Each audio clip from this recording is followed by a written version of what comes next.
Good day everyone. So welcome sa panibagong YouTube math tutorial natin. So today, i-discuss natin ay addition and subtraction of fraction, but ang focus natin is in terms of different denominators or unlike fraction. So let's start. So before we move on to our discussion, let's define what is a fraction. When we say fraction, it is a number written in the form a over b, where a and b are whole numbers but b cannot be zero. So pwede ang a daw ay a and b ay pwedeng whole number. So ito ay mapa-zero o mapa-positive integer. Pero ang letter b natin o the value of our denominator cannot be zero is just because kapag naging zero yung ating denominator, the value of our fraction is undefined, meaning hindi po yung nag-exist. Alright, so we are not allowed to have zero as our denominator. Now, we have different types of fractions. So first, we have what we call proper fraction. It is a fraction whose numerator is less than its denominator. So mas maliit yung ating numerator kumpara sa denominator.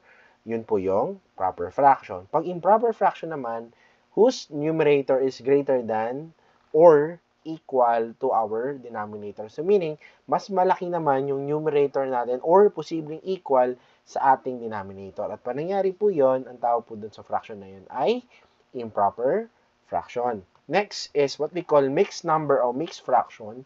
It is consists of a whole number and a proper fraction. So meaning, it is a combination of a whole number. At the same time, it is a fraction, but not just a fraction. It should be proper fraction. Next, 4 is what we call like fraction, a fraction that have the same denominator. And number 5, which is our discussion, unlike fraction, fractions that have different denominators. So, pag like, pares po yung denominators. Pag unlike, magkaiba po yung kanilang mga denominator. Now, to identify and to learn more about the types of fraction, actually, marami pa yan. No? Focus lang tayo dito sa 5. Let's have this activity. So, we need to identify what type of fractions yung mga sumusunod. Alright, so let's start with 1. 1 and 2 over 3. What do you think is the answer right here? Anyone? So the answer should be mixed fraction. That's correct. Next, how about letter B? Ano kaya ito? If your answer is improper, therefore you're correct. This one is a improper fraction. Next, letter C. 7 over 7. How about this? Improper fraction ulit. Next, letter D. 2 over 9. Ano po kayong sagot dito? Okay, if your answer is proper, therefore you're correct. Next, letter E. 1 over 5 and 3 over 5. It is a like fraction. Very good. F. 4 over 11 and 3 over 8. The answer is unlike fractions. Very good. Next, letter G. 2 and 1/3. It is a mixed fraction or mixed number. And last, letter H. 6 over 11. It is a proper fraction. So those are the different given under the types of fraction that we discussed. Now, let's move on to our main topic, which is addition and subtraction of fraction. And again, ang focus natin ay the denominators are not the same or ang solve po natin ay unlike fractions. Okay? Now, let's have the rules or the step-by-step in terms of adding and subtracting unlike terms or unlike fractions. So, step in adding or subtracting unlike fractions. So first, we need to find their least common denominator or the LCD. Next, build up each fraction to have this denominator and add or subtract the resulting fraction and reduce the answer if it is possible. So, yun naman lagi, no? Pag fraction, laging i-reduce kung kaya pa tong i-reduce into lowest term. Now, let's consider this slide. Okay. So, this one is the example about with addition and subtraction, but having common or same denominator or pares ng denominator. So as you can see, pares po sila ng ilalim, which is 5. So kung naalala ninyo yung previous video natin, kung napanood nyo na yun, no? So ang ginagawa lang, kapag pares yung denominator ay ina-add lang po o pina-perform lang natin kung ano po yung nasa numerator, mapa-add or subtract. In our case, add yan. So, ang gagawin natin, just simply add 3 to 1, so the answer is 4, and just simply copy 5. Kapag parehas yung denominator. Okay, so ganun kasimple pag parehas yung denominator. Now, what if ang mga sumusunod ang mga fraction na bibigay sa atin, yung mga susunod na bibigay sa ating fraction, ay hindi na po magkaparehas yung ilalim. Katulad po nito. 5/9 plus 3/7. So, how do we able to answer this one? Can we use the same technique a while ago? Definitely not. Because yung technique na yun is for like fraction. So, hindi natin pwede i-adapt yung pag-add o pagsusubtract doon sa like fraction. Kasi magkaibang scenario to eh. Yung isa like, ito unlike. So, paano ang atake o paano natin solve kapag unlike na yung fractions natin? So, let's have this. Finding the LCD. So, just like what we saw doon sa previous slide, hinahanap lang po yung LCD. Pag sinabing LCD, it is the least common denominator. So, titingnan lang po natin yung denominator natin. Doon lang po tayo magpo-focus. So, we need to write the two given fraction, 5/9 and 3/7. So, we'll just focus on the least common denominator. So, I want you to identify what is the two denominator right here. Ano po yung two denominators natin? Doon sa dalawang fraction, 9 and 7. So, para mahanap po yung least common denominator, we count by its multiple. Meaning, magbibilang tayo by its multiple. Paano po yon? Let's start with 9. Kasi that's the denominator of the first fraction. So, as you can see, nilagay ko na po lahat, posibleng value na pag magka-count ka in terms of 9. So po, marami pa yan infinite numbers yan. So, nag-i-stop lang ako kung saan pwede mag-stop. Alright? So, nasa inyo rin po yun kung hanggang saan din po kayo mag-i-stop. As long as napakita nyo ng LCD, okay na yon. Pwede na kayo mag-stop, no? So, you have 9, 18, 27, 36, 45, 54, 63, and 72. Now, doon sa second fraction ng denominator natin ay 7, so we count by 7. 7, 14, 21, 28, 35, 42, 49, 56, and 63. So, those are the possible values if you count by its multiple in terms of your denominators. Now, what's next? I want you to observe the value or the abbreviation LCD. Yung C doon stands for common. So, we need to find what is the common between 9 and 7 in terms of their multiples. Ayan, tingnan po natin. Kung na-observe nyo, meron po pagkakaparehas dyan, which is 63. At kapag tinuloy nyo pa yan, marami ka pang makikita magkakapareha. Since L stands for least, so pipiliin po natin yung pinakamababa. And that's the reason why I'll just stop with 63. So, that would be your new denominator. So, ano po sinabi ng new denominator? Kasi pag LCD class, we are now creating a new fraction with having the same denominator. Because that's the purpose of LCD mag-create ng panibagong fraction na parehas na yung ilalim. Yun po talaga ang main goal ng LCD. So, ano po mangyayari? So, we need to create two given fraction with the denominator of LCD, which is 63. So, mapapansin nyo, meron na tayong dalawang fraction given, which is the denominator is 63. Now, what's next? Kailangan may numerator tayo kasi we cannot have fraction kapag wala tayong numerator. So, anong gagawin? We divide. So, we need to divide the LCD to the previous denominator. Previous yung luma, yung bago, yung pinagkuha na natin ng LCD. So, we need to divide 63 to 9. So, what's the answer? 63 divided by 9. So, the answer should be 7. So, after this, after you get the quotient of the two denominators, next thing that you need to do is to multiply your answer to your old numerator or the previous numerator. So, mangyari, we need to multiply 7 times 5. And what is 7 times 5? The answer is 35. So, that's the reason why may 35 dun sa taas ng 63. So, you need to repeat the step dun sa second fraction. So, again, you need to divide 63 divided by 7. So, what's the answer? The answer is 9. Very good. And then, you multiply 9 times 3. And the result of the product will be 27. And what's next? Since the operation is add, you need to add. Okay? So, dapat mapapakita natin yung add. Now, I want you to observe. Since the denominator is now the same, pwede na ba natin ma-adapt yung way of adding dun sa like fractions? Pwede na. So, pwede na natin gamitin yung technique kanina na you just perform the numerator and then copy your denominator. So, gagawin na natin is we simply add 35 and 27. And what's the answer? 35 plus 27, that will give us 63. 2. Now, since pares ng denominator na, you just simply copy the value of your denominator, which is 63. And you try to observe, meron pa bang i-reduced yung 62 over 63? Do they have common factor? If none, therefore, that would be your final answer. So, 62 over 63. I hope it's clear, no? On how you execute LCD. Now, as you can see, meron pa akong blank space dun sa right side just because I want you to show the other way in solving fractions with uncommon or different denominator. So, ano po yung method na tinutukoy ko? It is what we call butterfly method. So, ayun na, haya ko kayo mamili kung saan kayo komportable. LCD ba o butterfly method? Ano itong butterfly method? So, again, we write the given 5 over 9 plus 3 over 7. So, ano pong ginagawa ng butterfly method? Ang ginagawa po niyan is to multiply.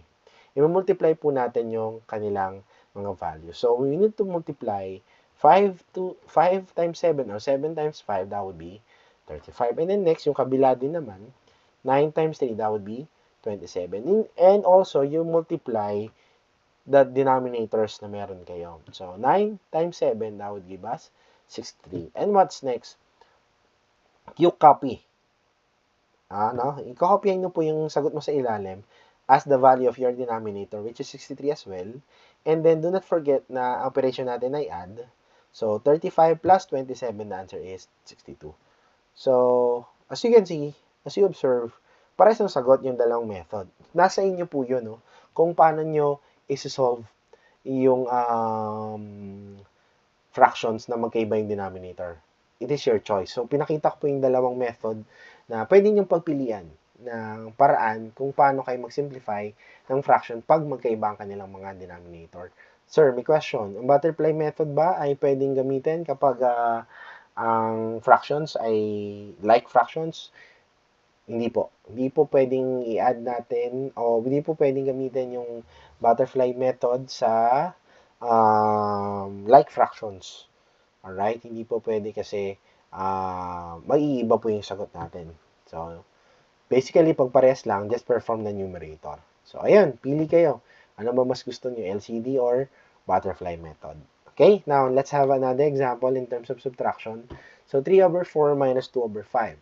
Now, again, in terms of LCD, copyin mo muna yung 2 given fractions and then count by its multiple. Let's start with 4. 4, 8, 12, 16, 20, 24, and 28. Now, in terms of 5, 5, 10, 15, 20, 25, 30. And as you go along, marami ka pa makikita ang pwedeng magkaparehas ng dalawang yan. Pero again, L stands for the least. You just pick with the small or the least common denominator or common value of your denominators, which is 20. So, ano mangyari? You will now create a new fraction together with your new denominator. So, bagong denominator na, which is the LCD, which is 20. So, ano gagawin? So, same technique kanina. So, tatandaan, you divide 20 divided by 4. So, the answer would be 5. And then, you multiply it to your numerator. 5 times 3, the answer is 15. Next, same method, same technique. Apply natin sa second fraction. 20 divided by 5. So, the answer would be 4. And 4 times 2, that would be 8. Since this one is subtraction, so therefore, you need to subtract. Okay, ngayon, parehas na po ba sila ng denominator?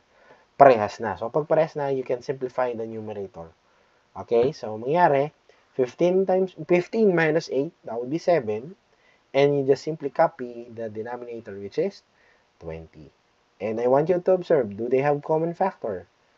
Wala. So, therefore, yun na po yung final answer. So, paano naman isi-solve through using butterfly method? So, you can use butterfly method in solving this one. So, 3 over 4 minus 2 over 5. So, same method, same technique under butterfly method. You multiply first. So, 3 times 5, the answer is 15. 4 times 2, the answer would be 8. And also, you multiply your denominators. So, 4 times 5, the answer will be 20. Since the operation, operation natin is subtraction, so therefore, you need to subtract. So, before that, kopyahin muna natin yung ating denominator, which is 20. Same kanina. Kopya muna yung denominator and then execute with the operation. So, 15 minus 8, the answer is 7. And as you observe, they have same answer.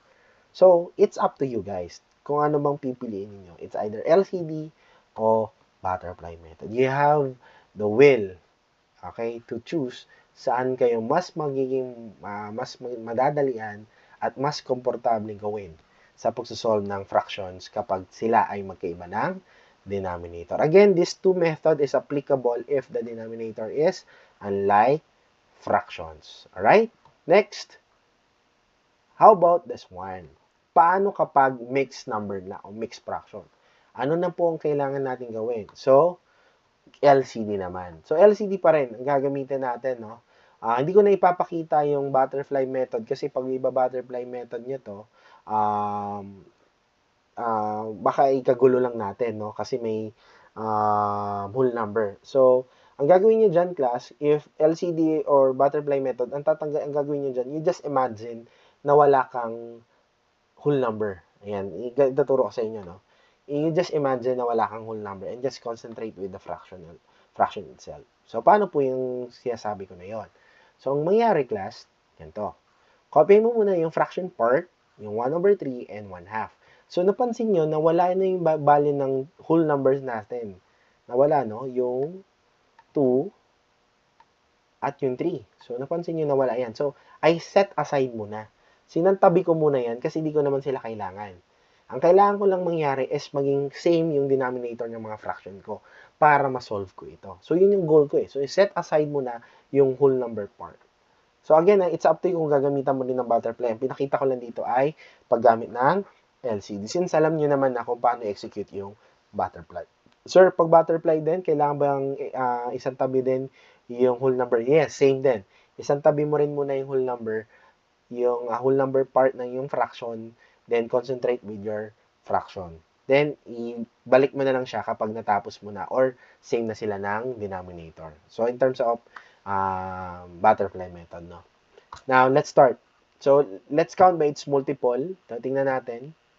So, in terms of 3, 3, 6, 9, 12, 15. And in terms of 2, 2, 4, 6, 8, 10, and 12. Now, pinakita ko dito, dalawang beses silang magtatagpo or dalawang common value nila, which is 6 and 12. Sino po ang pipiliin natin, yung 6 o yung 12? Now, since again, we are talking about least common denominator, you are talking about the smallest common value of your denominator. Ano yung pinakamaliit na common nila? And that would be 6. Alright, so mangyari, you will have your new denominator which is 6. So, katulad din to kanina, may nagkaiba, may whole number. Kaya ang ginawa natin, para ma-retain yung knowledge natin, we set aside the whole number. Wala nang tayong pakialam muna sa whole number. Pakialaman natin yung fraction part. So, again, anong ginawa natin kanina? We divide. So, 6 divided by 3, the answer would be 2. And then, anong ginawa? I-multiply sa numerator. So, 2 times 1, the answer is 2. Same with the second fraction. You divide as well. 6 divided by 2, the answer would be 3. And 3 multiplied to 1, the answer would be 3. Alright? Next, dyan na ulit papasok yung inyong whole number. Kopya yung whole number 2 at kopya yung whole number na 3. Klaro? Ay binalik na po natin yung mga whole number nila. Sir, bakit binalik nyo na? Kasi pares na yung denominator eh. So, pwede na natin magawa yung method na ina-add na lang natin kapag pares na yung denominator. So, ano mangyari? You need to add.